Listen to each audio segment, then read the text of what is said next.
Sadhguru, I believe that talent is something which is grossly exaggerated in success.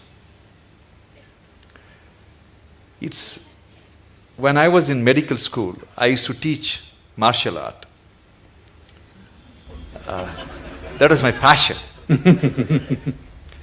And every time a Bruce Lee's movie was released, all these school kids would come and join in hordes to martial arts schools. We used to call it Bruce Lee phenomenon. They're gone after 2 weeks. Yes.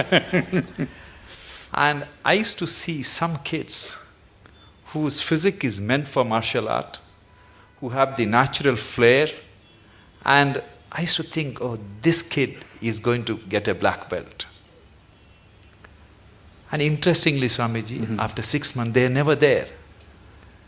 The guys who go up to the black belt and, do something very good in martial art are the ones who joined the school without any skills, without any talent, who worked very, very hard.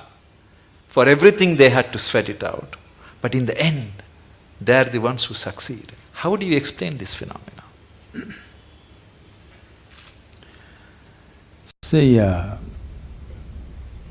a variety of reasons, let me not go beyond this. For a variety of reasons, a certain individual could be born with a certain flair, physical flair, mental flair, emotional flair, style. 5-year-old child, one has style, other is clumsy, okay? So the one with the style is not going to become necessarily a fashion thing. Somebody else who seems to be clumsy may grow into something else. Like, you don't know when a woman is pregnant, the child within that womb, whether it's a sage or a sorcerer, nor the woman know.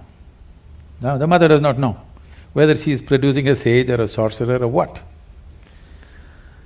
This is because, I use the word coherence because of modern science is using that word. Who you are here right now, as you sit here, this is physics. Every subatomic particle is in constant contact with everything.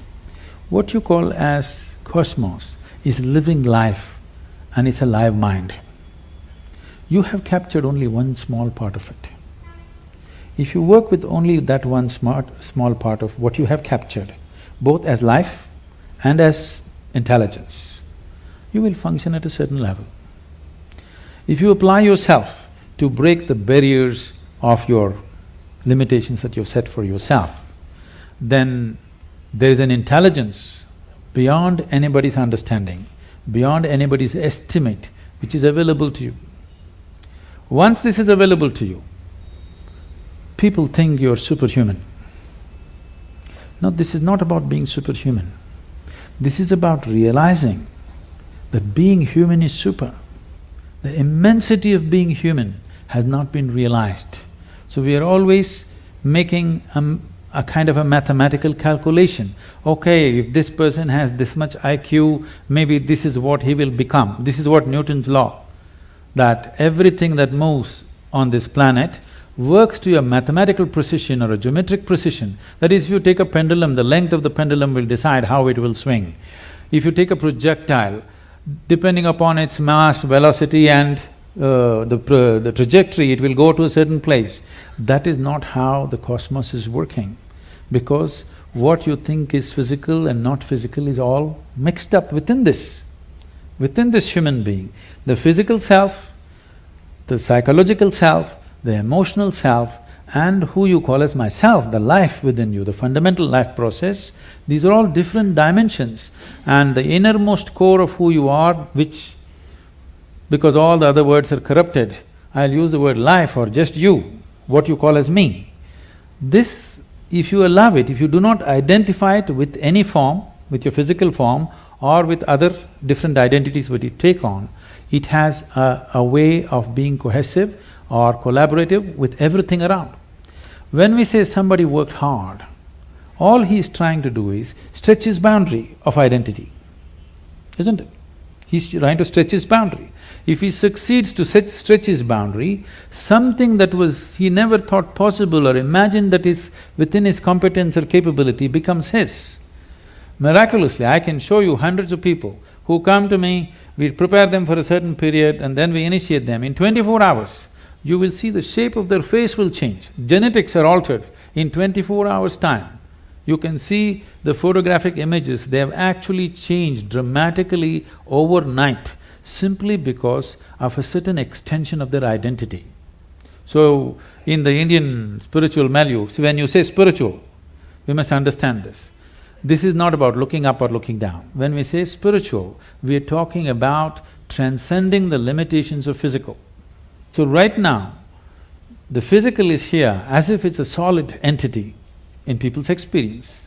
But modern physics is telling you and medical science is beginning to tell you, or if people don't understand, if they just hold their nose for 2 minutes, they understand that they are not an independent existence. It is in transaction, not just in terms of breath.